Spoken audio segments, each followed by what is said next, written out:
malnation. Yes, sir. Yes, sir. Absolutely. So I remember that you yourself, Datta and I were there, correct? Yes. Yeah, We particularly. live in European Academy, Oslo. European Academy. Yeah, Oslo. Yeah. That paper is in almost accepted. A few days we are reviewing the reviewers' questions and other things are going on. So it may take another 1 or 2 months. It may come in a print. Very nice, very nice. Good. The myasthenia one. Yeah, the myasthenia one. Very good. Yeah, Very, rituximab already published. Rituximab in MS already published.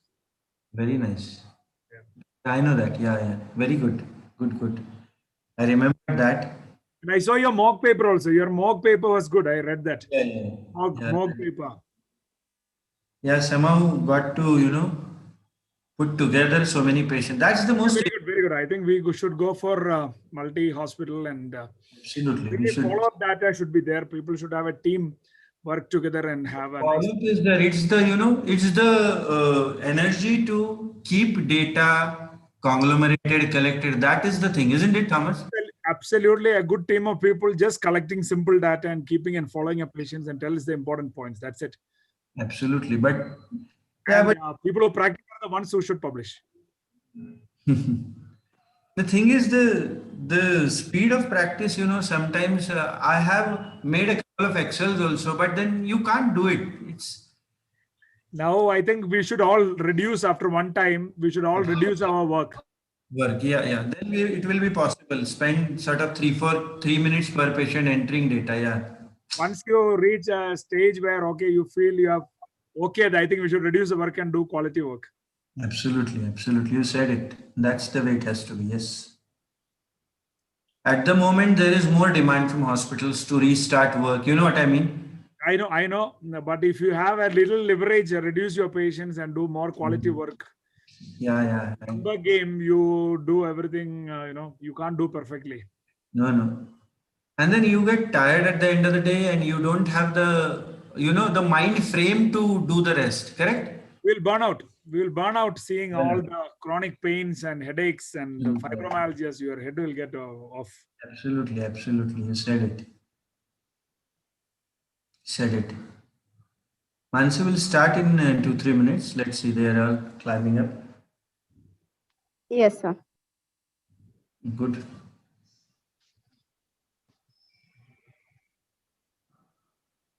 Dr. Matthew and Datta and I were together, Mansi, in Oslo.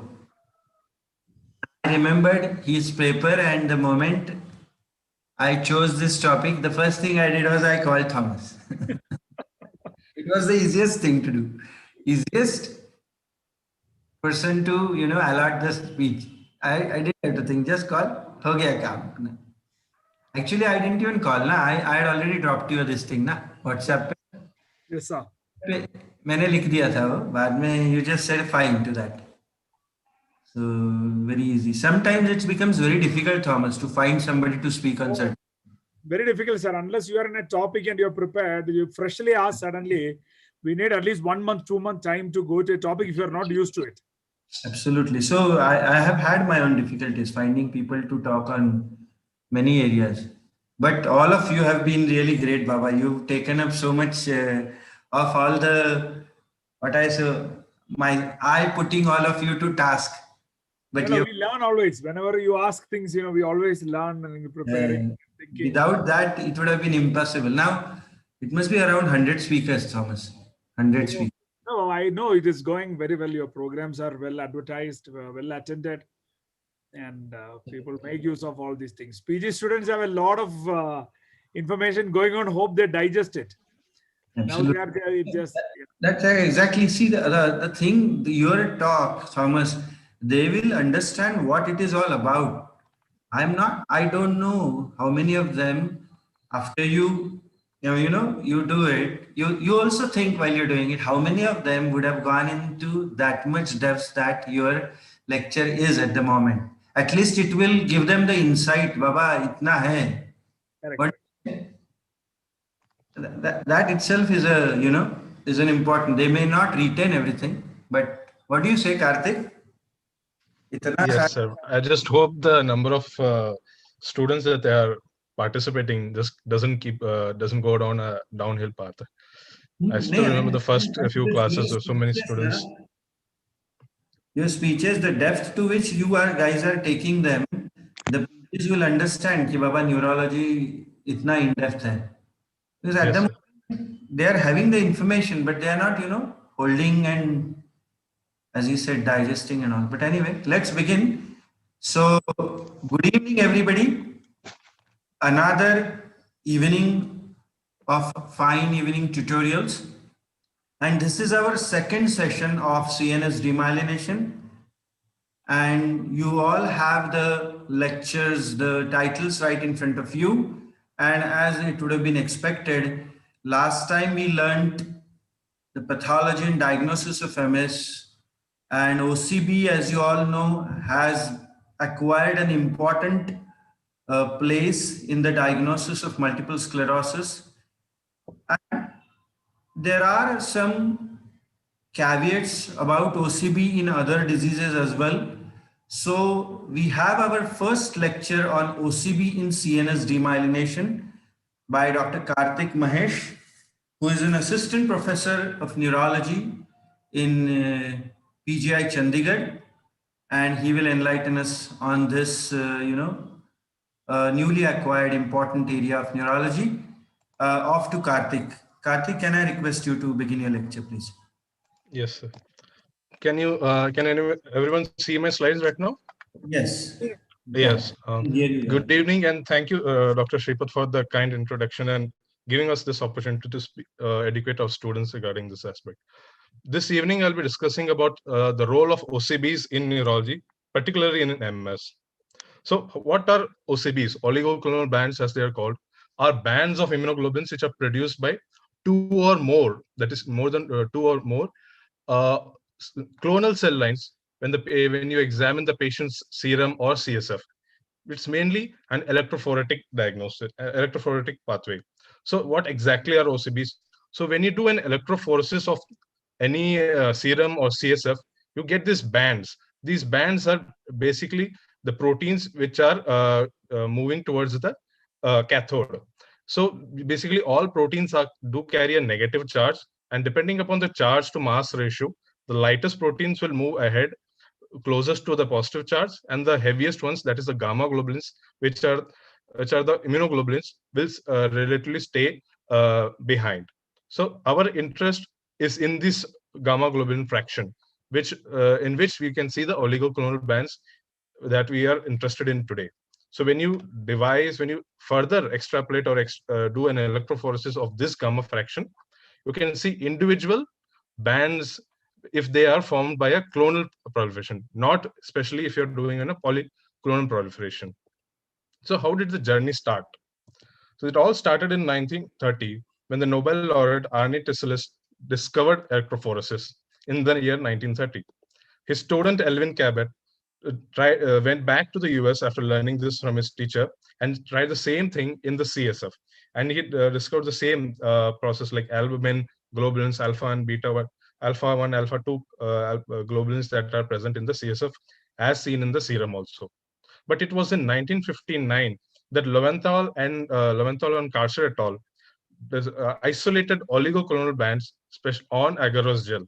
So even though Elvin Cabot is credited with the discovery of OCBs, it is actually Lowenthal and colleagues who had discovered OCBs. So, and another landmark change came in 1990 when Kerr and all devised a new method for isolation of OCBs, that is isoelectric focusing and immunoblotting, which has increased the sensitivity of this test many folds. So what does the future hold for us is maybe we have a higher sensitivity OCBs that we can have. So when as you can see, these are the first electrophoretic patterns which Cabot did on the CSF. When he did the CSF in normal patients, he could only see a faint, we can see a definite albumin band and very few globulin bands. And one of the first patients he did electrophoresis on the CSF was on a patient of an SSP. And you can see along with the albumin band, there are globulin bands in the CSF. Similarly, he also found globulin bands in the multiple sclerosis patient, and much more so in neurosyphilis and trypanosomiasis, which were much more prevalent at that time. So we can see, but these are not compared with serum ones. So these are all isolated CSF electrophoresis which Cabot did in his early days. So how do we do an OCB? How do we test for an OCB? How do we ask our residents or ask the lab technicians to get the OCB done if you're not doing by yourself? The LP should always be done in the early morning, preferably in a fasting patient. The amount of CSF should be around 4 to 5 ml, and using a sterile silicone glass or a polypropylene tube, because the cells do adhere to a routine plastic vacutainer, and sometimes there might be some local coagulation going on, which might lead to a falsely low globulin or an albumin ratio. And simultaneously, do ensure the simultaneous blood sample always goes. And you should send it to the laboratory within 2 hours. How do you know if the lab has accepted the sample within 2 hours? Usually, you do see samples which say 0 cells. It should not be so. When the usual CSF has around 0 to 5 cells, and if as the time goes on, the number of cells keeps on decreasing down as the passage of time. When you have no cells, you can assume the sample has reached quite late. And always avoid, if they have a traumatic or a live sample, please don't submit for an OCB. And when you ask for an OCB, please make sure the lab where you're sending, or the technician you are sending, does isoelectric focusing along with immunoblotting, because this is the standard of care that is applied. So how do you interpret, whom should interpret this OCBs? These are the raw processed OCB panels that you're seeing across the skin. This is the CSF and the combined CSF and the serum. So there are multiple bands that you can see all along. But can you find out which one is present in the CSF, which is present in the serum? It is hardly, they all look similar to you. So that is why it is an operator dependent procedure and a test. So the technician or the operator who reads this OCB should be experienced, and ideally in the guidelines, 2 experienced operators should report it. But then how is it functionally feasible in the practically? We still have to see. So why only isoelectric focusing and immunoblotting? Isoelectric focusing uses the isoelectric point to separate out each of the protein components. The material which is used, that is agarose gel, is very cheap, non-toxic, and easily available and can be stored. The OCBs which can be detected by isoelectric focusing is far higher than what you see by a conventional electrophoresis. You can see hardly sometimes 2 or 3 in the conventional electrophoresis, but it can be in isoelectric focusing, it can be even more than 10. So you're increasing the diagnostic yield with a single test. And the bands which are formed by this technique are much more sharper and can be easily interpreted by the technician. So, and the sensitivity which has been said for this varies between 88 to 100% between different studies, but the pool estimate is around 95%. The specificity increases if you increase the number of bands. If there's 2 bands, then it is 92. If you take more bands, then the specificity increases at the behest of losing the sensitivity of the test. So when you do the test, what is the interpretation of the OCBs that you're getting? Most commonly, you will see the type 1, that is the normal pattern. There are no OCBs, oligoclonal bands in the sera. There is only a polyclonal expansion. There is no specific band that is formed. It is only polyclonal gamma globins present in the serum. And the same thing is present in the CSF. There are no band specific. Then coming on to the most important thing, that is type 2, that is there are oligoclonal bands present only in the CSF without any corresponding serum bands. So this highlights where there is an intrathecal immunoglobulin synthesis going on. This is what we need in a case of multiple sclerosis. That is why it is applicable here. Coming on to type 3, if along with intrathecal immunoglobulin synthesis, there is some evidence of systemic immunoglobulin secretions that can be seen in a systemic inflammation along with superadded CNS infection. That is most commonly seen in various types of meningitis like TBM, viral meningitis, very commonly in inflammatory diseases like lupus, Behçet's, and also very importantly is autoimmune paraneoplastic syndromes, which have very specific involvement in the CNS. And when you have then one more interesting part is the mirror type, that is type 4. When you get the same type of bands both in the sera and in the CSF. That means whatever the sera is producing is getting filtered into the CSF. So that implies the systemic inflammation is spilling over to the CNS. So it can get seen in any of the cases like acute viral illness, acute scrub, acute malaria, typhoid, any systemic inflammation which can have a spillover. The typhi is the rarest one, in which you can see only a monoclonal gammopathy both in the sera and in the CSF. Usually seen in the case of a lymphoma or a myeloma. Very rarely you will get these kind of patients in your practice. So what is the role of OCBs in MS? As you all know, there is no pathognomic test for MS that you can say, this test is positive and I have diagnosed MS. No, it is a circumstantial evidence. You have to look at the clinical findings, the MRI findings, CSF findings, and with the mix of all these, you have to come to a conclusion, yes, this patient is suffering from multiple sclerosis. The diagnostic criteria is so difficult that the diagnostic criteria have changed multiple times, exactly four times in the last 20 years. And in the last, ever since 2001, the role of CSF OCBs has gradually diminished till the year 2010. Because of this, we have lost this diminution of OCB use has increased the sensitivity over time, but has decreased the specificity. So as such, many non patients like migraineurs, fibromyalgia, which had some periventricular hyperintensities, were diagnosed as MS and were wrongfully treated. So much so that the first case of natalizumab-induced PMLE was a patient who had OCB negative MS, which was being treated. Probably the patient would have been migrainer or some other non-inflammatory disorder which was started on natalizumab. So we can understand, based on this, the new 2017 revisions of the McDonald criteria now reinstate the authority of CSF oligoclonal bands. Now, so much so, specifically in the clinically isolated syndrome. So they have replaced that so much that you can replace dissemination in time with oligoclonal bands. So if you can't demonstrate the dissemination time, at least you can demonstrate CSF oligoclonal bands. So the diagnosis of MS can be made, and with a very high negative predictive value. So why OCBs in MS? OCBs, as I said, can indicate a very long ongoing chronic inflammatory syndrome. And a lack of OCBs must be considered a red flag in MS, even though we have seen around 10 to 15% of MS patients have an are OCB negative. So the importance of OCBs is its negative predictive value. Like in case of clinically isolated syndrome, the negative predictive value has a very good negative predictive value of between 88 to 90%.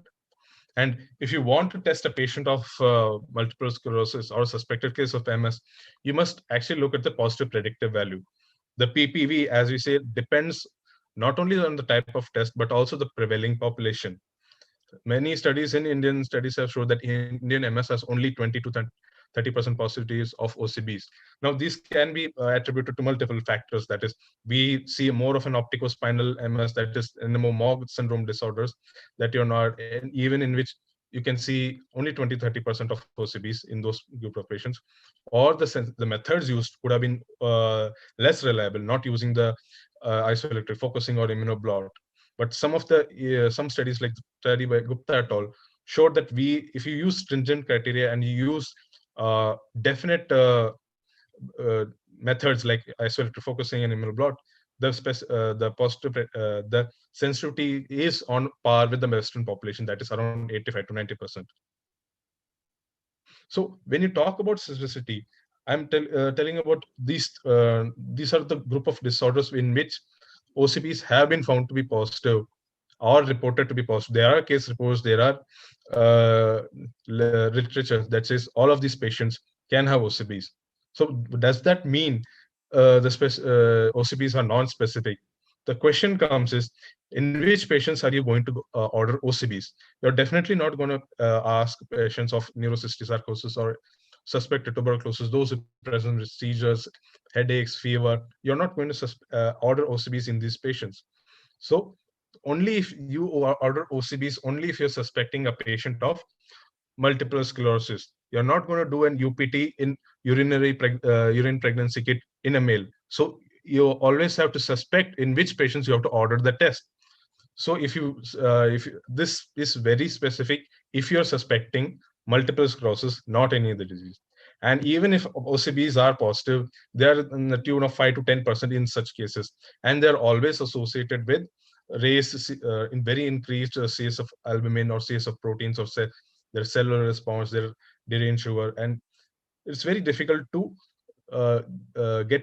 do a mistake in these cases by getting a false positive OCBs. So what are the how about demyelination colleagues like NMO disorders? The OCBs in these disorders are also positive, but to a very lesser extent. That is around 10 to 20%. More in MOG in the tune of 10 to 20, or MOG less, around 13%. And when compared with MS and multiple, when compared with MS, there is increased use of albumin and IgG index that suggests there is an ongoing significant blood-brain barrier disruption. Apart from the diagnosis, they also help in prognosis. The presence of OCBs is an independent predictor of a second attack in CIS. The hazard ratio of a CIS progressing into a clinical definite MS is to the tune of 2:2. And we have seen patients who are OCB negative do fare well better on therapy and have a slower progression of EDSS over time. So coming on to the fact of OCB negative MS. So we do see the 10 to 15% of all MS patients that we clinically suspect don't have OCB. So what are they? So there are multiple reasons. Firstly, the method used, that is still, is it good enough to detect the OCBs that are present?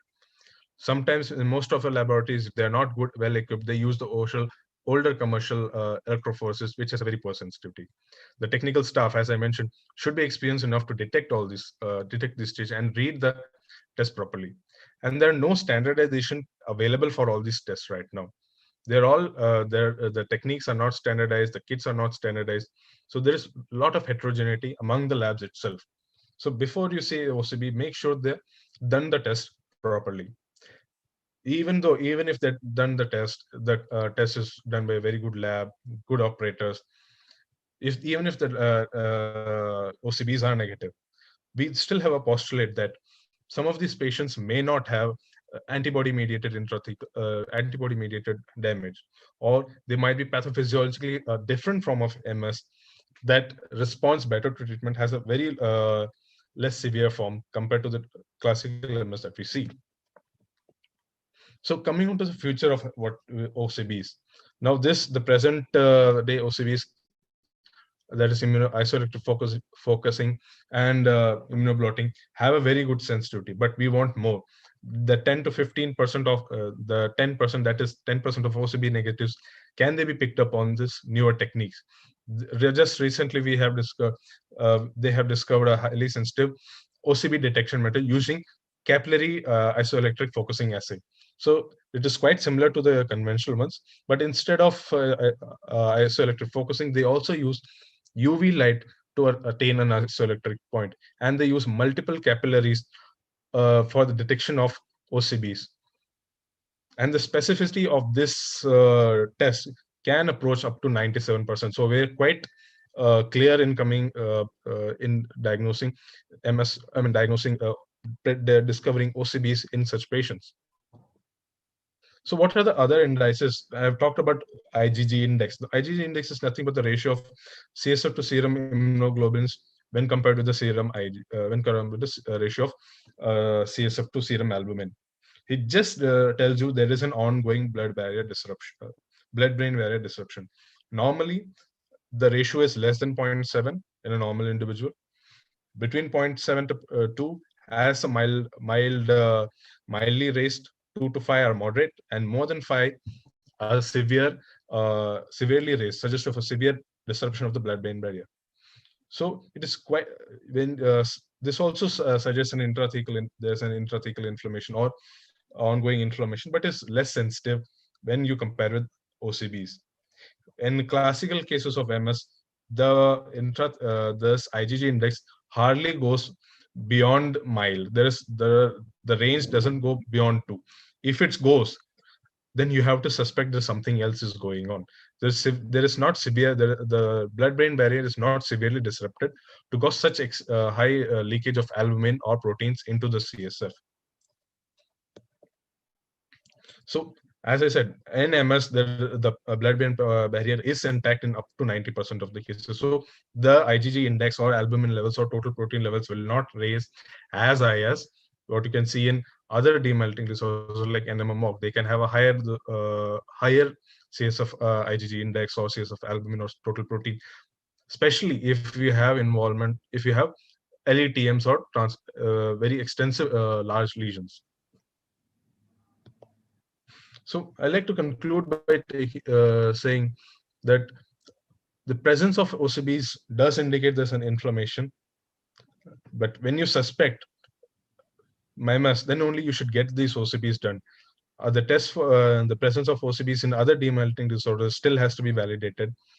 And most importantly, you always ask your lab technicians that is this OCBs being done by the isoelectric focusing and immunoblot technique.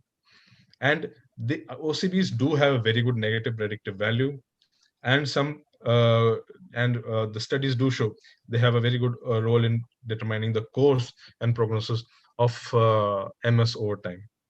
So I'd like to thank you for giving me this opportunity. We can take the questions at a later time at the end of this session. Yes, Karthik, there are a couple of questions already in the Q&A. Okay, sir. Should we take the questions now or at the end? You can answer some of them right there, and then in the end we will also have a small question and answer session anyway. Yeah, great. Thank you, Karthik. That was really crisp and to the point.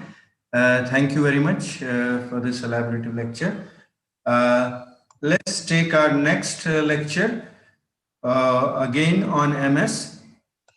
Now we move on to the treatment part, and we have current and investigative B-cell therapies in MS by Dr. Thomas Matthew, my old friend and colleague. And I know him since a long time. And I must say he has been working on this area, B-cell therapy, for such a long time with his own personal data on MS published, and not only on CNS demyelination, but recently he has worked on myasthenia gravis and rituximab as well, which the data of which is already shared with us. And he's professor and head at St. John's Medical College, we all know. And I must say that he has really adopted this area of therapeutics, and he has, with his publications, lectures, he has taken it to a next level. And we've learned a lot of points from him. And today we are fortunate to have him to teach on the topic that I just said. Off to Thomas. Thomas, please. Thank you, Shripat, for a wonderful introduction. It is a pride and privilege to be part of this fine program. And I think Karthik has given a wonderful lecture on OCB. And I think he has stopped sharing the screen. So can I go and share the screen? I think Karthik has to stop sharing the screen. Karthik? Thomas, you can share, and his will be. I can go. I'm going. Yeah. Yeah. I'm going. Yeah. Okay. People are able to see my slide. Yes, we can see your slides. Okay, then. So let me start. And today's topic is B-cell therapy in multiple sclerosis. And without wasting time, let us go to the B-cell therapy. MS by convention was thought to be a T-cell mediated disorder because the experimental allergic encephalitis models based on peptide immunization showed more of a CD4 type 1 helper T cells. But the therapies which was developed based on this T cell theory, like interferon beta and glatiramer acetate, were able to reduce the relapse rate by only approximately 1/3. And these therapies were largely ineffective against the purely progressive forms of multiple sclerosis. So this led to changing concept of MS pathogenesis, because what is the role of B cells? So the initial clues came from the effect of Tysabri.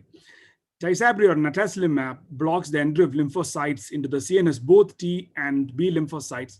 And Tysabri was one of the most effective treatments in multiple sclerosis.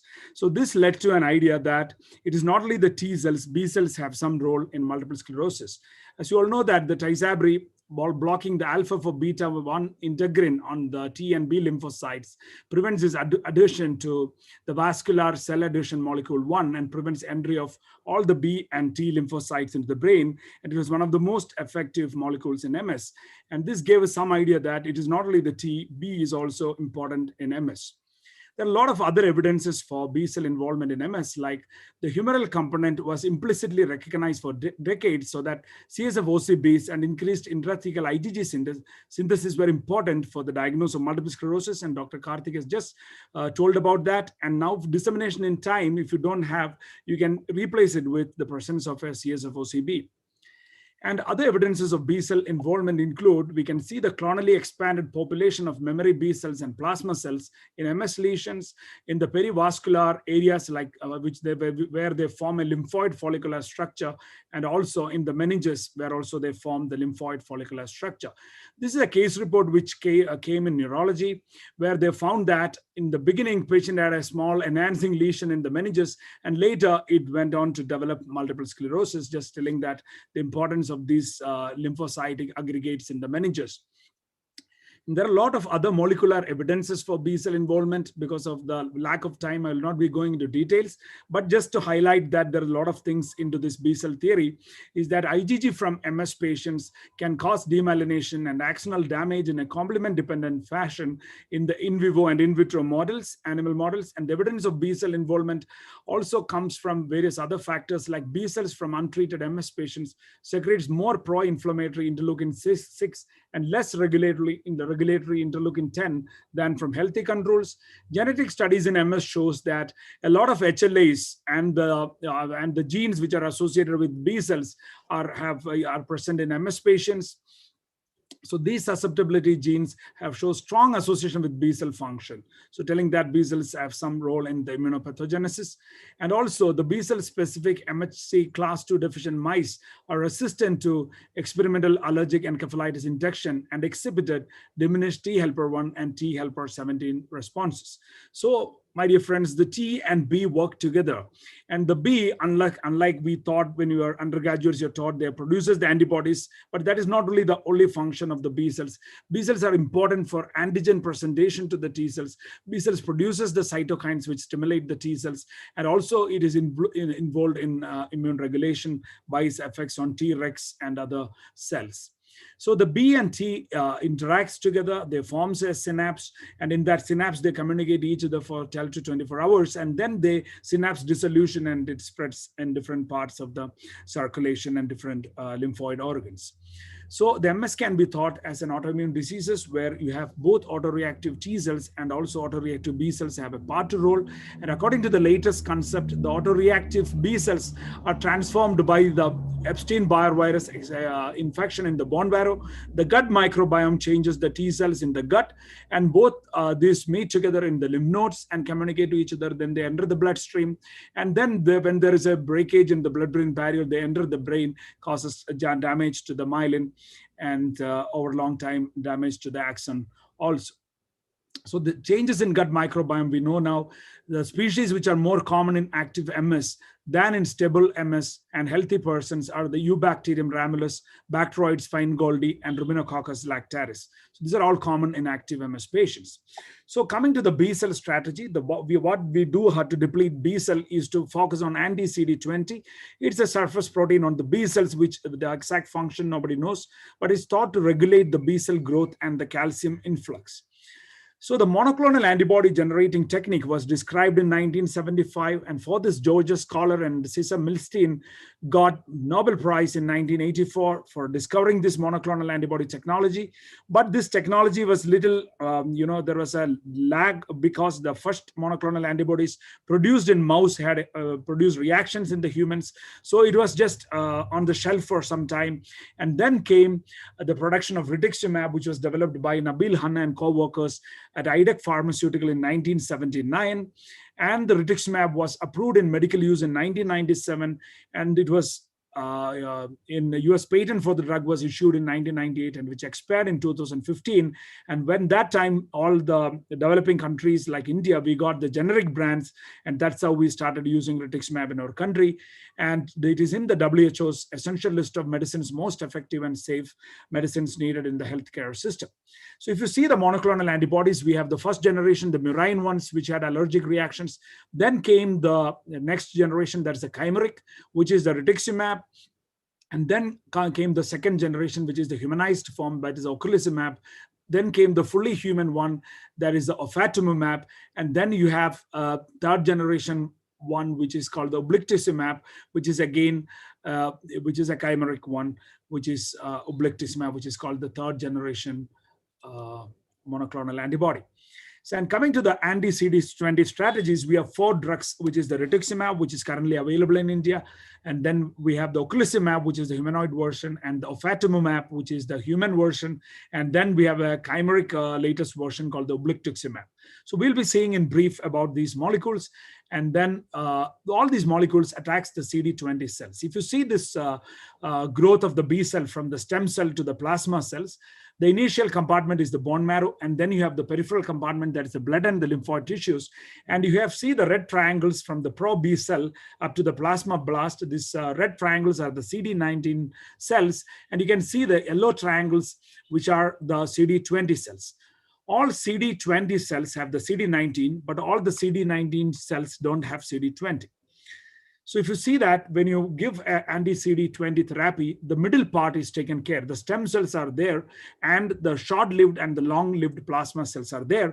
And especially the long-lived plasma cells are spared, and there is some effect on the short-lived plasma cells. And that is a mechanism of action of these drugs.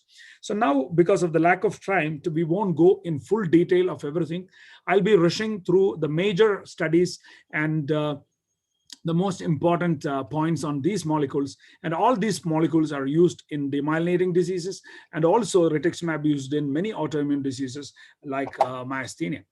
So coming to the rituximab, the mechanism of action, the rituximab kills a B cell by 4 mechanisms. One, it opsonizes the B cell so that the phagocytes eat the B cell. Another way, it also opsonizes, and then the natural killer cells attached to this rituximab, CD20 and the rituximab, and then the cytotoxins will come and the B cells. Then the binding of the rituximab to CD20 causes a complement-mediated cell death. And also the binding of rituximab to the CD20 causes apoptosis and the B cell death. So these are the 4 mechanisms by which the rituximab causes damage or killing of the B cells. So the first article which showed that rituximab was beneficial in multiple sclerosis was published in New England Journal of Medicine in 2008 by Stephen Hauser. This was a wonderful paper where it was a 48-week trial. That is a 1-year trial of 104 patients with RRMS. 69 patients received 1 gram of intravenous rituximab, and 35 patients received placebo on day 1 and day 15. And after the infusion, they were regularly checked for the repeated brain scans for a period of 48 weeks. And the primary endpoint was the total number of gadolinium-enhancing lesions. And what they found that the patients receiving rituximab had a mean 0.5 gadolinium-enhancing lesion as compared with 5.5 lesions in patients receiving placebo, a relative reduction of 91%. And if you see the graphs, the rituximab started in few weeks, the effect, which became maximum in 3 months, and then it persisted for 48 weeks. So 2 doses of 1 gram had a long duration of action and effect on the B cells. And this is the total number of lesions, and this is the total number of new lesions, both coming down with rituximab. So the only major adverse effect was an infusion reaction, which was seen in the first infusion, and on a second infusion, it was almost less than placebo. So it was a cytokine release reaction due to the lysis of B cells and not an anaphylactic reaction. And we know that how to manage these reactions.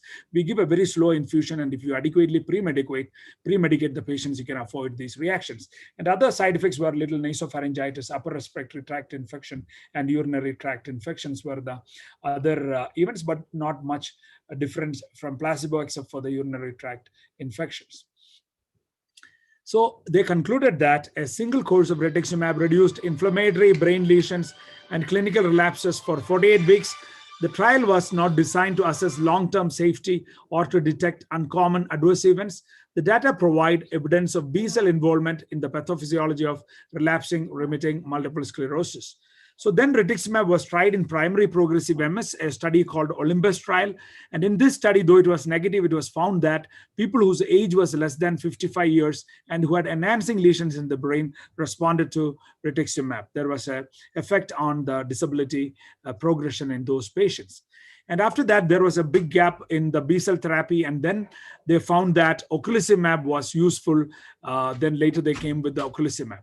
So the rituximab in MS, if you see, the Sweden is the biggest off-license prescriber of rituximab for all forms of multiple sclerosis and has published the class for evidence of safety and efficacy in large multi-center cohort. And you can see that a lot of studies from rituximab and multiple sclerosis, will not go into details of these studies. And in one of these studies of 822 rituximab treated patients, they found that 500 or 1000 milligrams of rituximab IV every 6 to 12 months were effective in reducing the annualized relapse rate. They have found a comparison of rituximab with interferon or glatiramer acetate, found that there was an 87% reduction in relapse rate, which the rituximab was superior to the first generation disease modifying agents with respect to relapse control and tolerability. And then this article in JAMA came in 2018 by Matthias Ganquist and Thomas Frederick Pale's group. And they found that this is a wonderful study where in 494 patients on various medications, and it was a real life patients on different molecules. And they found that the patients who were receiving rituximab had a very low discontinuation rate compared to injectable DMTs and other oral drugs. The discontinuation rate with the rituximab was only 0.03. And they also found that the rituximab, the clinical relapses and the neuroradiological disease activity were significantly lower for rituximab when compared with injectable DMTs and dimethyl fumarate, with a tendency for lower relapse rate also compared with natalizumab and fingolimod. And they concluded that rituximab was superior to all other DMT in terms of drug discontinuation and displayed better clinical efficacy compared with injectable DMTs and dimethyl fumarate, with borderline significance compared with the natalizumab and fingolimod. The county where rituximab constituted the main initial treatment choice displayed better outcomes in most measured variables. Collectively, their findings suggest that rituximab performs better than other commonly used DMTs in patients with newly diagnosed RRMS. So this is when we presented our paper in ECTRIMS in Sweden, and that time we have met this is PL and Anderson. They're very happy that we were following them and using rituximab, and we could take a picture together. So our experience with rituximab, we have fantastic experience with rituximab, almost 150 plus patients on rituximab. This was our initial paper on 118 MS. Now we have gone almost 150 plus patients on rituximab, and we are following up these patients for a period of 3 to 5 years. And our paper came in multiple sclerosis and related disorders in 2020 on rituximab. And coming to ocrelizumab is supposed to be less immunogenic and binds more avidly to CD20 and has more antibody-dependent cell-mediated cytotoxicity rather than complement-dependent cytotoxicity.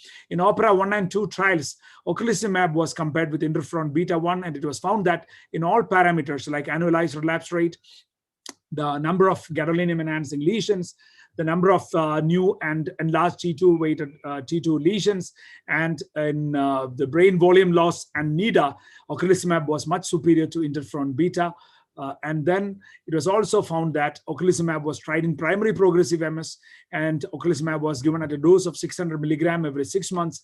And they found that the confirmed disability progression at 12 weeks and at 24 weeks were much lesser in ocrelizumab group when compared to the placebo. And increase in time to perform, time to 25-foot walk was more in the placebo group and less in ocrelizumab group. And time to 12-week confirmed disability progression was much lesser in ocrelizumab group when compared to the placebo. The proportion of patients were much lesser in the ocrelizumab group. They had infusion reactions, 39.9% in the ocrelizumab group, and little more than the placebo. Upper respiratory tract infections were slightly more in the ocrelizumab group, and there was a slight 10 for the neoplasms in the ocrelizumab group. And the FDA approved ocrelizumab for primary progressive MS in 2017. Until that time, there was no treatment for primary progressive MS. And if you see the current treatment options in relapsing MS, and we can see that ocrelizumab is placed superior to most of other treatments in MS. And if you see the NIDA, if you can see ocrelizumab achieves almost NIDA of 48%, and if you re-baseline, it achieves NIDA in almost 72% of persons. So much superior NIDA when compared to other medicines. Coming to ofatumumab is an anti-CD20 monoclonal antibody. It can be self-administered at home subcutaneously and every month, and that is advantage. And it was tried in Asclepios trials 1 and 2 of ofatumumab met primary endpoints, and it is a product of Novartis, and they are supposed to bring to India this year. The ofatumumab will be available in the country. So the monthly subcutaneous injection of ofatumumab 20 milligram was compared with Aubagio 14 milligram in a double dummy trial, and they found that ofatumumab was superior for following primary endpoints like the annualized relapse rate. Then you can see the confirmed disability worsening. In all these parameters, ofatumumab was superior than the placebo. And also in the number of gadolinium enhancing lesions, you can see a 97.5% relative reduction when compared to teriflunomide. And these are all molecules which are compared against an active comparator. And we found that how superior the B-cell therapy when it is compared to an active comparator. And then you can see the relative reduction in enlarging lesions. And also with respect to the serum neurofilament levels, also was less in the ofatumumab group and when compared to the placebo group. And also, but there was not much difference in the brain volume change in this study. And so the summary of the Asclepios 1 and 2 studies were that in patients with relapsing multiple sclerosis, the ofatumumab showed superior efficacy in lowering relapse rate and MRI activity.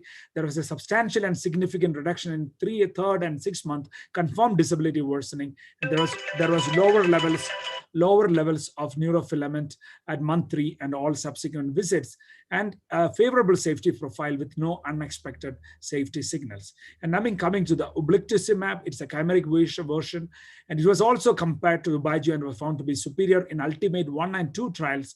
And it was found that the study was around 1,000 patients across 10 countries, mean age of 35 to 36, and most had RRMS.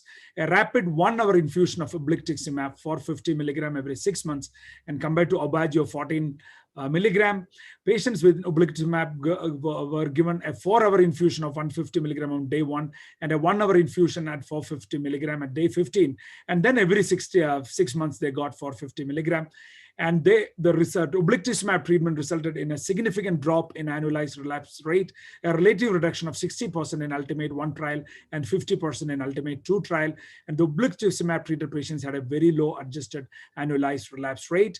So, dear friends, I would like to conclude by saying that B-cell therapy has an important place in MS, though discovered late. And the B cells are very important in MS pathogenesis. And B cell depletion is an important strategy in both RRMS and progressive MS. And rituximab appears to be a very important treatment option in the Indian context. And I think nothing will match rituximab given its experience and very infrequent injections. And thank you for your patient listening. And I thank Dr. Shripath Pujari for inviting me to give this talk in the fine evening tutorials. And thank you once again. Thank you, Dr. Matthew.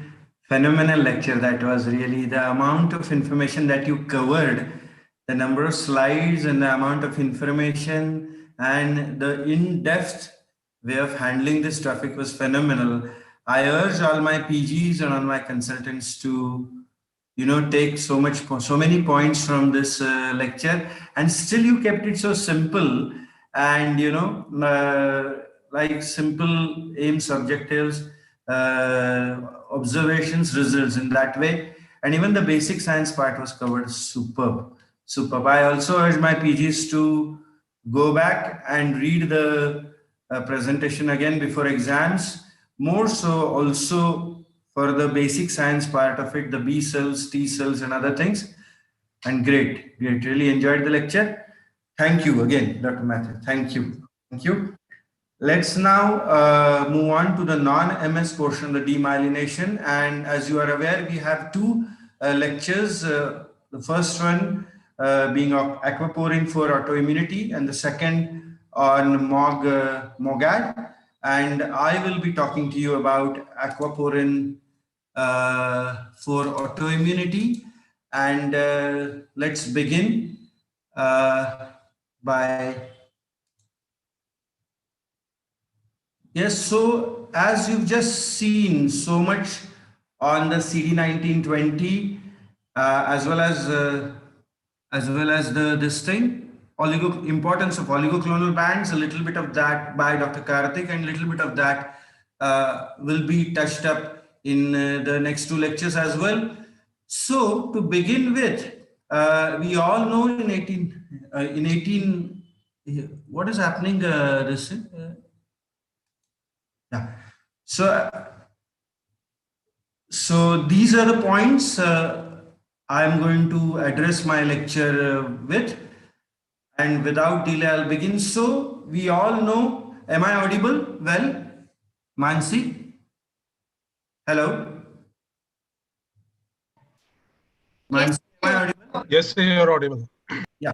So from an era of Devick's original description of fulminant, simultaneous or sequential transverse myelitis and optic neuritis, which initially was considered monophasic and consisting of destructive inflammation with demyelination and sparing of brain, and also a lack of clarity whether it's a distinct disease or an aggressive topographically localized form of MS, to the present moment where we have acquired and evolved our understanding about all its features.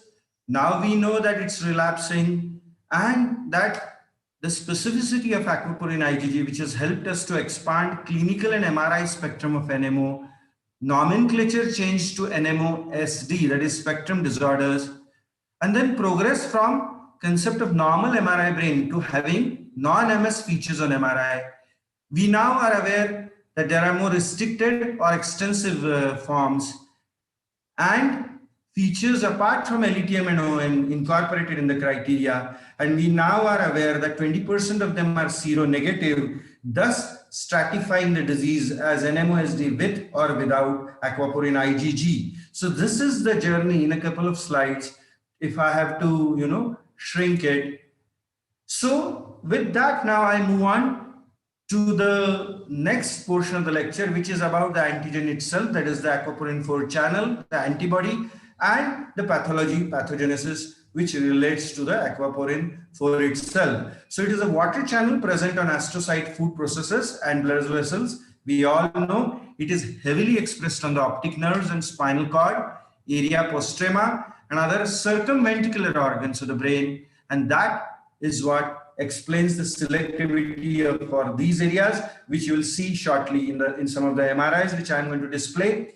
The antibody is an IgG1 against Aquaporin-4 channel, interleukin 6, interleukin 21, TGF-beta contribute to formation of Th17 pro-inflammatory T helper cells, which have a role in triggering inflammation. And since it is an IgG1, it is accompanied by complement activation, leading to perivascular inflammation.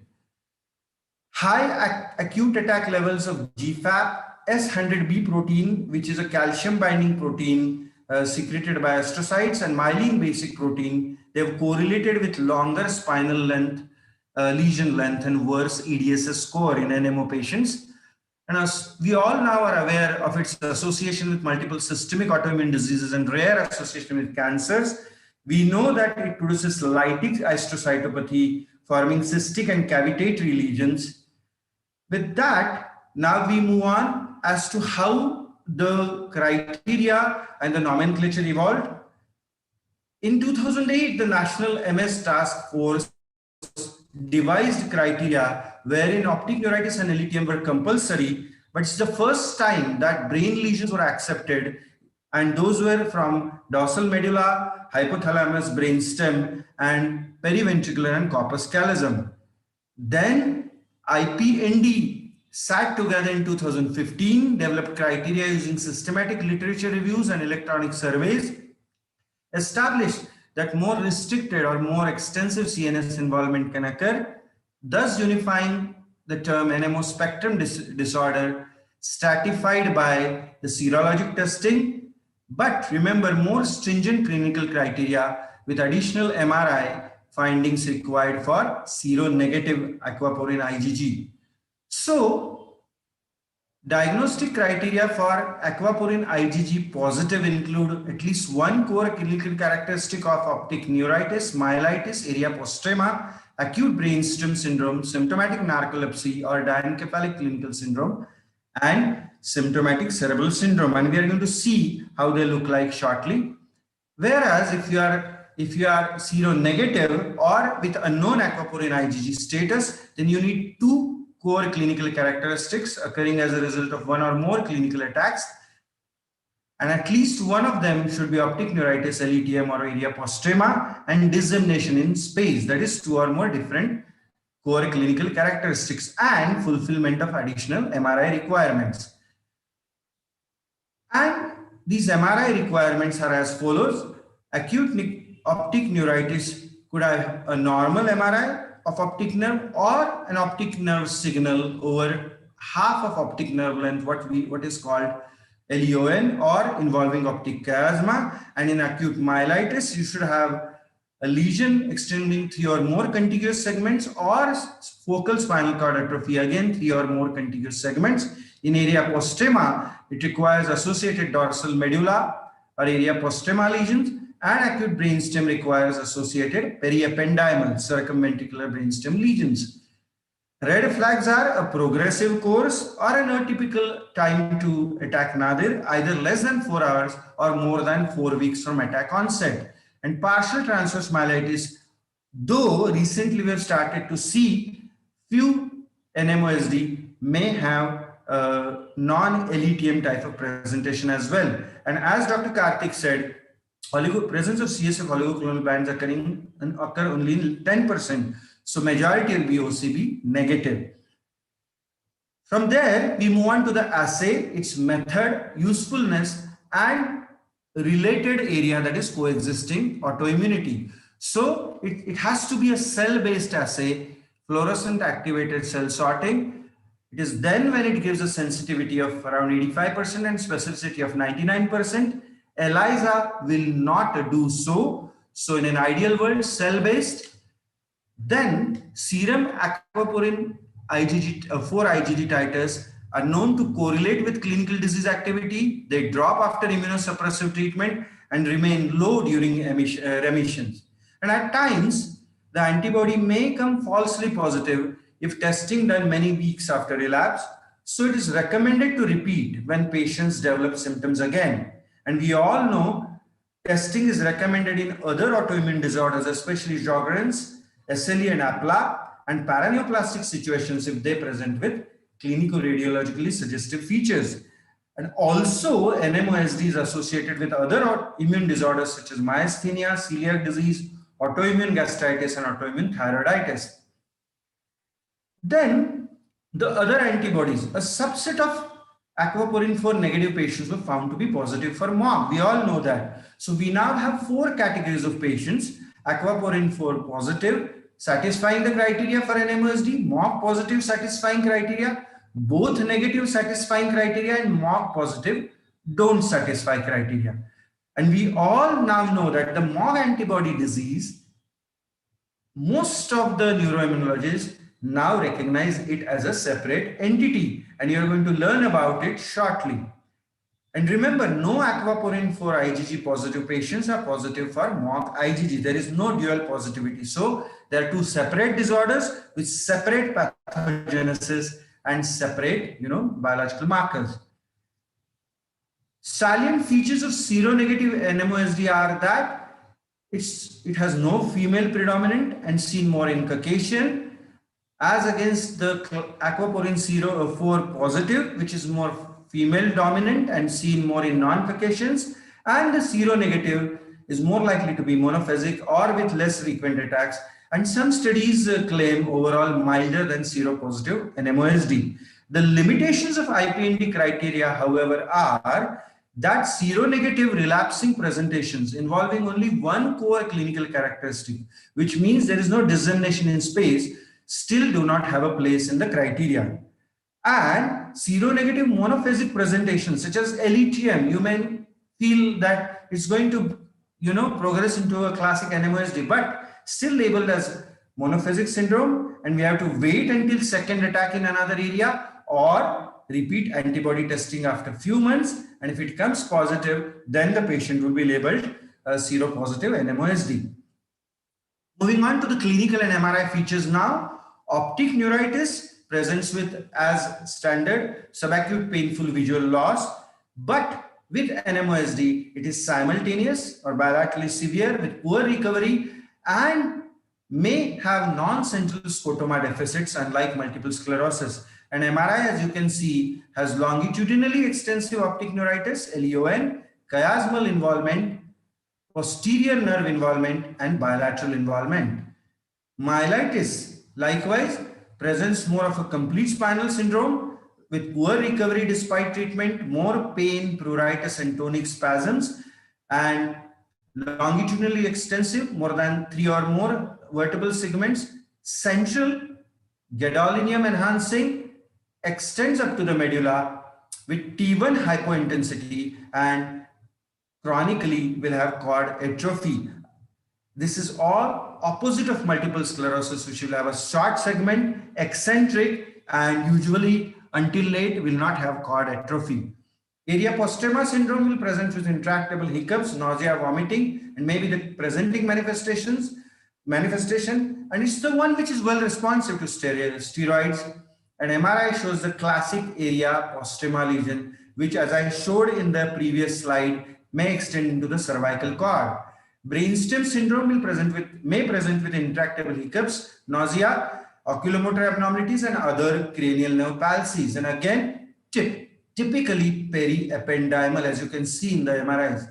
Symptomatic narcolepsy or acute diencephalic syndrome presents with narcolepsy due to hypothalamic involvement. As you can see here, disturbance of temperature regulation, anorexia, obesity, SIDH obviously for the area that gets involved, and the hypothalamic lesions around the third ventricle you can see, or in the thalamus itself. And the symptomatic cerebral syndrome will present with encephalopathy and or focal deficits. And the MRI is completely different from MS in the form of large subcortical tumefactive lesions, long corpus callosal full thickness, what we call arch bridge appearance lesions, spindle-like appearance following white matter tracts, extensive periependymal enhancing lesions, and press-like lesions. So these were the 6 core characteristics.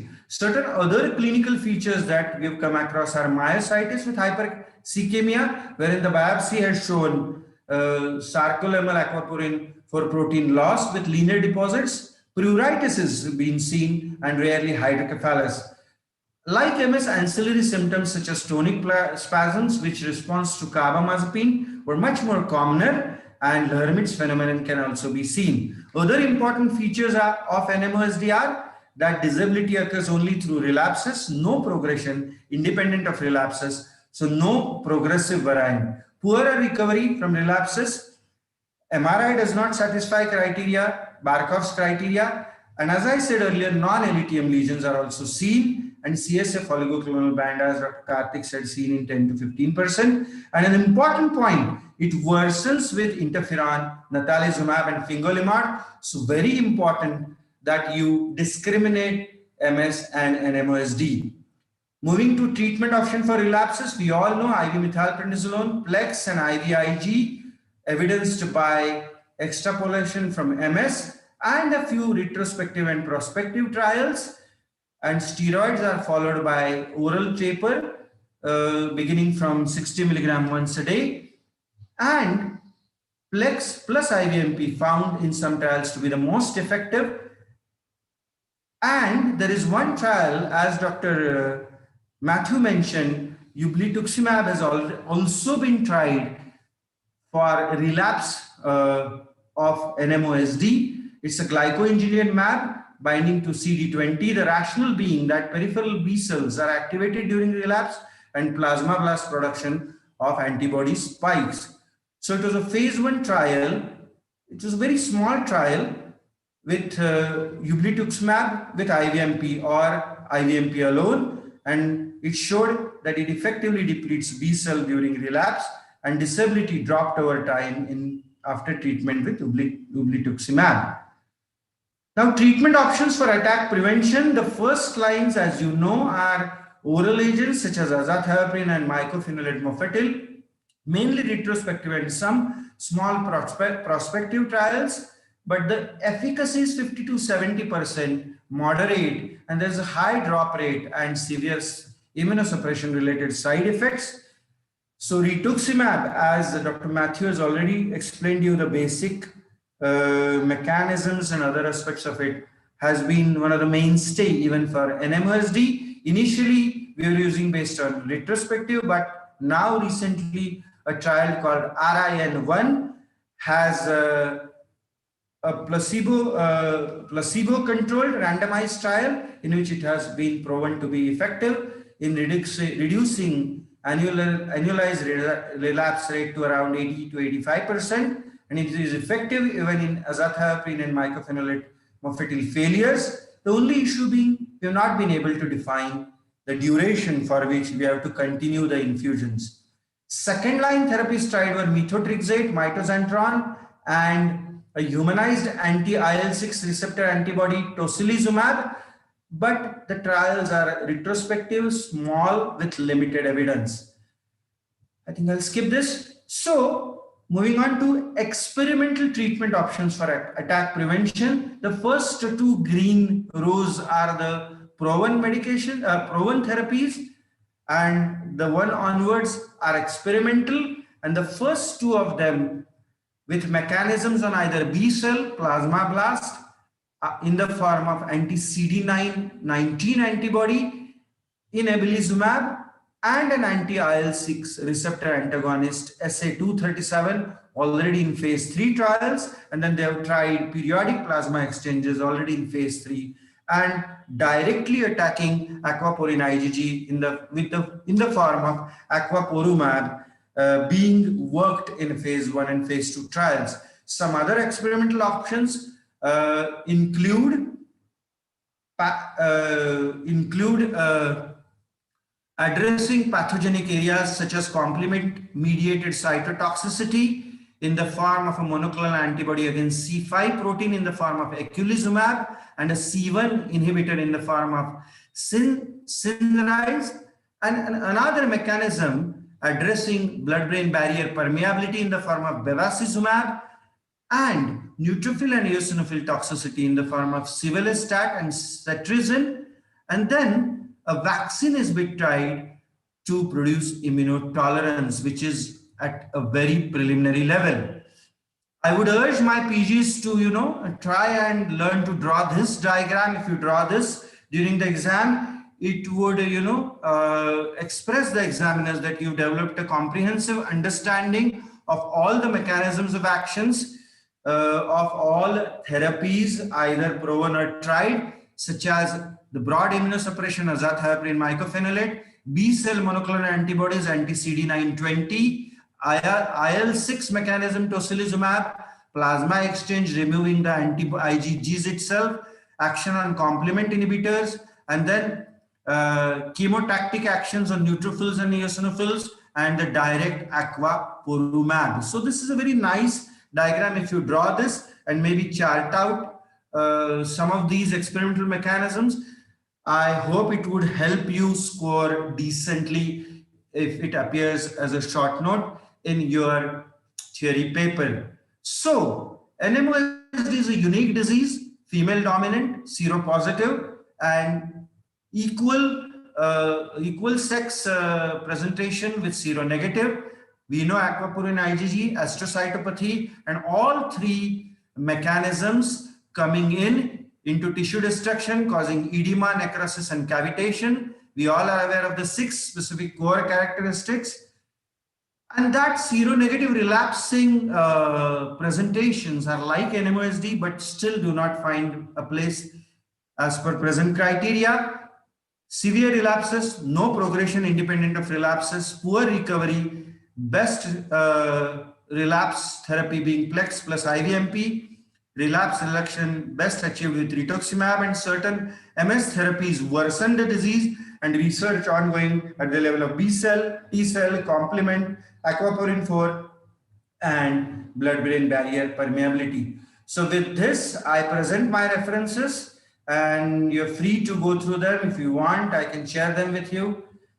And I hope I have, clarified the road in your mind towards understanding of NMOSD. Thank you very much. Thank you all for patient listening to this short lecture. And I hope it has given you the insights necessary to learn NMOSD. With that, I end my speech. And if there are any doubts and questions, you can post them, and we all are free to answer. And with this, I proceed with our 4th and last lecture, obviously on MOGAD, and another most recent entity, CNS demyelination entity described in literature. And I hand over mic to Dr. Dattatreya Nadgir, who is a senior neurologist in Hubli. And he's the guy who's managed to preserve data up to 10 years of patients later on we proved to have MOGAD. And I give the mic to him, off to Nadgir. Datta, you can share your screen.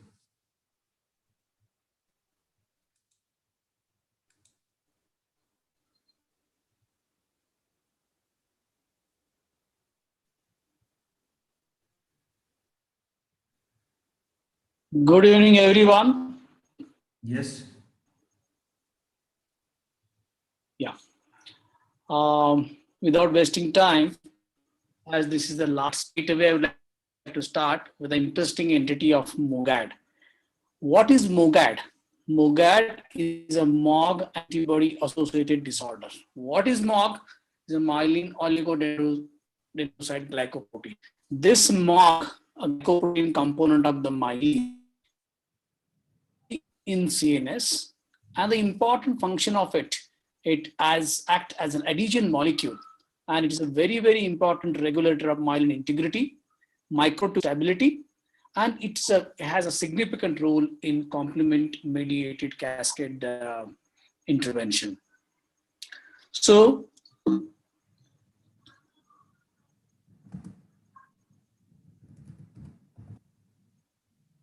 yeah. So if you see the literature, 2021, the site MOG, you see so many references which are published in the last decade. There are more than 3,000 or more than 4,000 papers, and number of papers increasing are being published quite frequently in the recent past. So antibody, as we know, more protein on myelin surface, highly immunogenic. And this antibody against this MOG produces a widespread CNS demyelination. If you see the initial studies of the MOG antibodies were conducted on MS patients, and it was thought to be a biomarker of a multiple sclerosis. However, those studies hampered by. However, when cell-based assay using a full-length MOG antibody, MOG antigen revealed a very high prevalence of this antibody in pediatric ADEM, and there are a spectrum of CNS demyelinating diseases distinct from MS and Aquaporin-4 positive NMOSD. As Dr. Sripas told us, this spectrum of this demyelinating disease expanding, and now it is a distinct entity, clinical and radiological entity apart from NMO and multiple sclerosis. As we know, the patients with neuromyelitis optica, about 7% of the patients are antibody positive and the 30% of the patients are antibody negative. And majority of these patients found to have a MOG antibody positive. And Dr. Sripad has also told us about the very rarity of the double positive, dual antibody positive in the myelinating spectrum. Coming to the prevalence of MOG antibody, it is seen in both adults and children, and about 1 to 1% of normal individuals, this antibody can be seen. About 3 to 15% of patients with sclerosis, antibody is found. And this antibody, the study by O. Kannur in 2007, published in Nature Medicine, found a very high prevalence of this antibody in patients with myelitis, patients with clinically isolated syndrome, optic neuritis, transverse myelitis, and NMO spectrum disorder. So, if you see the study which was published in 2017, a UK study where they studied more than 250 patients, the commonest presentation at onset was unilateral optic neuritis, followed by bilateral optic neuritis, followed by edema, then the combination of optic neuritis and transverse myelitis, LETM, and a very short segment transverse myelitis can also be seen, as classically described as longitudinal extensive transverse myelitis in NMO and MOG. However, short segment can also be seen in about 4 to 5% of the patients. And if you see the age of onset and the index event, if you see these two graphs, the age of onset age can vary from 0 to 80, with a peak, the two peaks around 20 and 30 years of age. And if you see the earlier children, the majority of cases are M, and in second and third decade, it is predominantly by optic neuritis and transverse myelitis. And other transverse myelitis, then other clinical presentations are spread throughout the age presentation from 0 to 80. If you see the spectrum, the commonest presentations are optic neuritis, transverse myelitis, brainstem syndrome, opticospinal syndrome, and edema. However, if you see the recent articles, day by day, we are seeing a number of association of CNS and PNS presentations with MOG antibody positive are seen. Of these are, though they are rare, but seizures, encephalitis, perineuritis, leukodystrophy-like presentations, isolated conus involvement predominantly presenting as a isolated bladder involvement, aseptic meningitis, MRI negative myelitis, myeloradiculopathy, and a very, very interesting entity of coexistence of NMDR antibody positive encephalitis and MOG positivity. So why do we need diagnostic criteria? Because of the resemblance of the disease with NMO, NMOSD, and various other demyelinating condition, it is basically important to characterize the disease pathogenesis and start early and appropriate treatment. And because of the difference in the autoimmunity pathophysiology of these demyelinating diseases, it is important to identify and differentiate this from the other diseases, so that because of the difference in the disability outcome and the neuropathology and the prognosis and the drugs which are used are have different implications in patients with NMOSD, MOG, and other demyelinating diseases. So the Mayo Clinic published a proposed diagnostic criteria in 2018 with the presence of a seropositive antibody by cell-based assay, along with clinical findings of any one of the following: edema, optic neuritis, including CREON, transverse myelitis, brainstem, or a brain syndrome compatible with demyelination, and any combination of the above, and exclusion of the alternative diagnosis. These should meet all three criteria to call as a MOGAD. And in absence of the serum positivity, the CSF would allow the fulfillment of the criteria. However, the presence of serum is much more common than the presence of antibody in CSF. Coming to the individual individual characteristic of different common presentation. The most common is optic neuritis. As we know, the important difference between the MOG, Aquaporin-4 and multiple sclerosis are, though the patients commonly presents with bilateral optic neuritis, which is very common in both these conditions, MOG and Aquaporin-4. Severe vision loss at the onset is very frequent. However, the important point, though it is common in both Aquaporin-4 and MOG, the important differentiating point here is the risk of blindness is very, very less compared to a patient with Aquaporin-4. Less than 1% patients have less than 20 by 200 visual acuity. Steroid dependence is very frequent compared to NMO. If you see the imaging findings of optic neuritis in patients with MOG and Aquaporin-4, the length is more common with the long segment, though it is common in both the anterior optic and the posterior optic nerve involvement. The chiasm involvement is more common with Aquaporin-4. Perineural enhancement is more frequent seen in about 50% patients with MOG, which is rare in patients with Aquaporin-4. Optic chiasm involvement is infrequent compared to the patients with Aquaporin-4. And very important point here to notice is the disc edema is very frequent. More than 80% of the patients will show disc edema, and it can be confused with a raised ICT if it is bilateral, and it can be confused with AION if it is unilateral. So it is a very important thing to remember. Disc edema patients coming with clinical presentation suggestive of a optic neuritis, the MOG is a very important differential in this type of presentation. If you see, as I was telling, the posterior part and the optic chiasm involvement is more common with NMO, anterior part is more common with MOG. Very important is look at the thickening of the optic nerve, longitudinal extensive thickened optic nerve, which is very common with MOG. Similarly, the perineural enhancement is also very common with MOG presentation. So these are the important features of MOG optic neuritis. Coming to myelopathy, as we know, the longitudinal extensive transverse myelitis is very common, but the short segment do occur, especially in elderly people.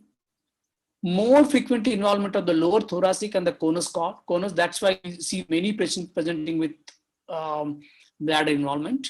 And if you see the axial images, we see a classic H-shaped signal changes because of the gray matter involvement. And this is also very common in patients with MOG myelitis. And the residual in patients with MOG, residual bowel and bladder disturbances and erectile dysfunction are more common in men, likely due to frequent conus involvement. And if you see the permanent disability, as we've seen with optic neuritis, the patients with myelopathy also have a minority of patients will have permanent disability. That is around 5% patients compared to the disability which is seen in NMO and other demyelinating diseases. Very important clinical pearl here is any patients of myelopathy who have with a disproportionate sphincter disturbance and erectile dysfunction with a very good motor recovery following transverse myelitis. It's important to remember, important to consider MOG as one of the commonality of those patients who have a disproportionate sphincter and involvement with a good motor recovery. And there are a number of patients who can present with isolated recurrent bladder involvement as well. Patients with lithium, usually they commonly relapse with optic neuritis. 70% of the subsequent relapse with patients with lithium are optic neuritis. Coming to edema and the brainstem involvement in patients with MOGAD. Typically in MOGAD in children, the common presentation is edema, and about 60% of children with edema have a MOG presentation, and 70% of MOGAD presents with edema. Very important point here is the higher CSF cell count and widespread changes in MRI are very common in patients with MOG positive edema. However, the other features are they are very high. There are large hazy lesions, high rate of spinal cord involvement, more than 90%, very high rate of cerebellar involvement, and a very high rate of relapse. These are the features which distinguish MOG edema with the other types of or other etiology of edema. So another important features with MRI are They are usually with poorly demarcated white matter lesions. They usually are fluffy cerebellar peduncular lesions. Thalamic and pontine lesions are more common than NMO. They may have leukodystrophy-like presentations. They can have isolated brainstem lesions, typically pons, medulla, cerebellar peduncles, often adjacent to fourth ventricle. As seen in this, look at this cerebellar peduncle, cerebellar lesions, fluffy lesions. Then we see the thalamic and the periventricular lesions, brainstem lesions, leukodystrophy-like presentation, and periventricular. This is imaging of one of our patients presenting with diencephalic syndrome with periventricular and diencephalic lesions around the ventricle and the diencephalic lesions. Coming to MOG encephalitis, so MOGAD encephalitis, this presentation of MOG encephalitis is similar. Clinical presentation is usually similar to any other encephalitis with recurrent seizures, altered behavior, vocal symptoms. It differs from EDEM in having a more selective cortical involvement on MRI. Usually the prognosis is good. They can be confused with patients. Isolated presentation can be seen in patients exactly similar to limbic encephalitis with temporomesial lesions mimicking limbic encephalitis.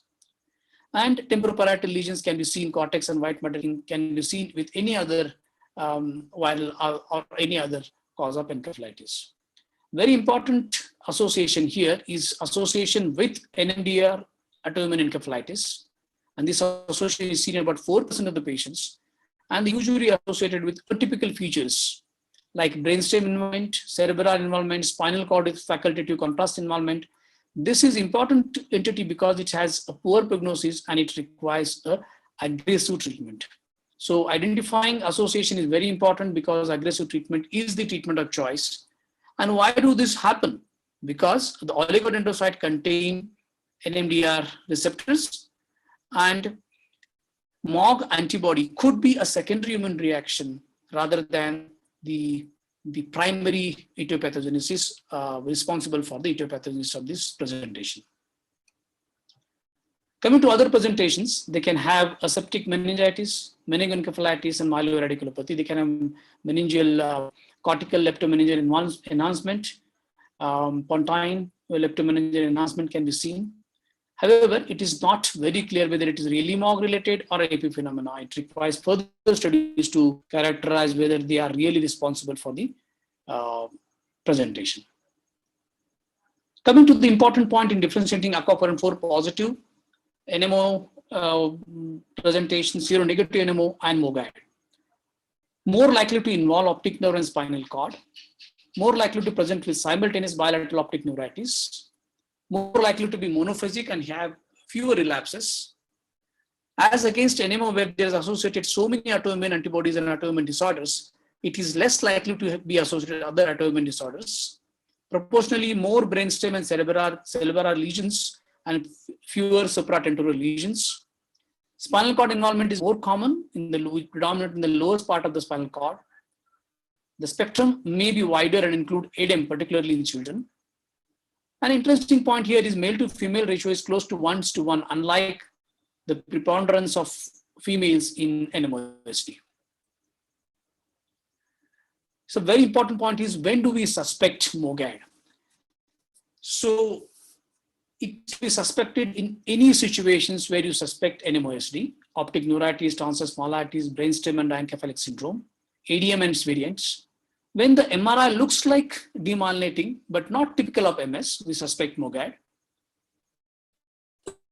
Typical encephalitis, non-limbic and NMDR encephalitis, we suspect MOGAD. Unexplained, predominantly white matter, CNS white matter disease, particularly if the steroid responsive. Very important point in suspecting MOGAD. So before going to the treatment, it's important to understand the pathology and pathophysiology. As we know, it is autoimmune oligodendrogliopathy. Pathogenic role of MOG antibody is less evident till now, but nowadays, considering so many articles and evidence is coming that MOG antibody can be a pathogenic antibody, as with Aquaporin-4. Complement-mediated oligodendroglial and axonal injury with preserved astrocytes is a very hallmark of MOG associated pathology. And inflammatory profile is dominated by CD4 T cells, indicating activation of Th17 pathway and interleukin 6 secretion. All this constitute a major inflammatory profile of MOGAD. This mechanism suggests that targeting antibody production alone may not be enough. And this also explains why there are a number of relapses also seen with patients who are treated with rituximab.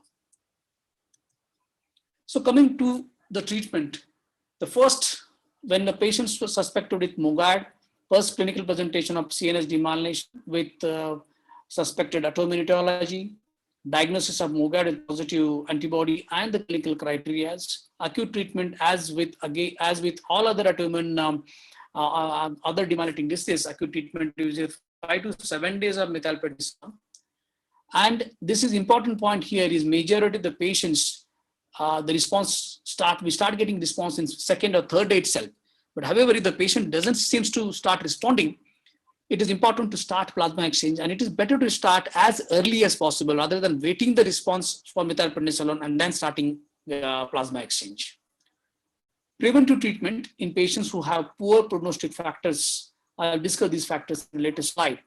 The patients who have poor prognostic factors for recurrence and the patients who do not have these factors for recurrence, we start oral prednisolone after the methylprednisolone dose, followed by a taper, long-term taper around 3 to 6 months, monitoring patients closely. And if there is any evidence of recurrence, they will be treated when the poor prognostic factors for recurrence are present.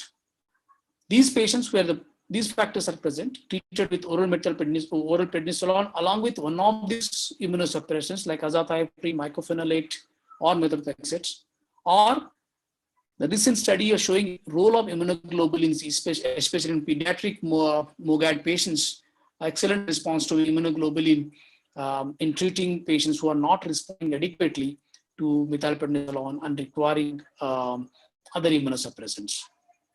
Definite role of rituximab in patients who fail to respond to combination of oral prednisolone and other immunosuppressants.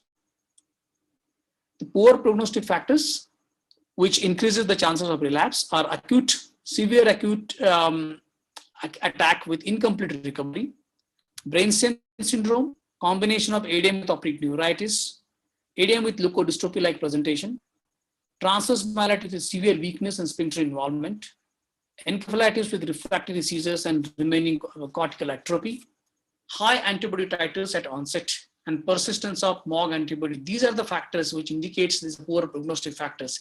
And when these factors are present, it is important to start immunomodulation or immunosuppressive treatment along with the first treatment of methylprednisolone and followed by oral steroids and one of these immunosuppressant treatment. If you look at the relapse in patients who have this MOG antibody positive, if you see the subsequently follow these patients, about in 4 years, more than 50% of the patient relapse. And this is an important factor why it is important to decide immunosuppressant treatment simultaneously with an acute treatment, because the significant number of patients relapse by 4 years. So what happens once we treat with acute treatment, and then what are the available evidence, which drugs are important? Though the commonly used medicines which are for multiple sclerosis, these drugs not associated with any clinical improvement in children with MOG antibody associated disease, whereas azathioprine, mycophenolate, rituximab, and particularly immunoglobulins were associated with a reduction in relapse frequency. So this is a very important paper highlighting the role of these drugs in patients with MOGAD. Coming to important points which are MOGAD is a distinct clinical syndrome with multiple sclerosis, distinct from multiple sclerosis and NMO. Its clinical and imaging features overlap with Aquaporin-4 and NMOSD. Suspect MOGAD in patients with ADEM, situation when you suspect NMOSD, when scan looks like demyelinating but not like MS, atypical encephalitis, non-limbic or NMDR plus encephalitis, unexplained predominantly CNS white matter disease, particularly steroid responsive. When recovery is good, recovery is good, residual disability does occur in patients with MOG. So it is important to treat this patient aggressively. Well, while the monophasic illness is more common, particularly in children, ADM, significant proportion of MOGAD relapse. Prolonged steroid taper might reduce the risk of early relapses. Long-term immunosuppression should be considered in patients with severe and frequent relapses. Thank you. These are my references. Thank you, Dr. Nadgir. So, thank you. Another very elaborative lecture and so many references you gave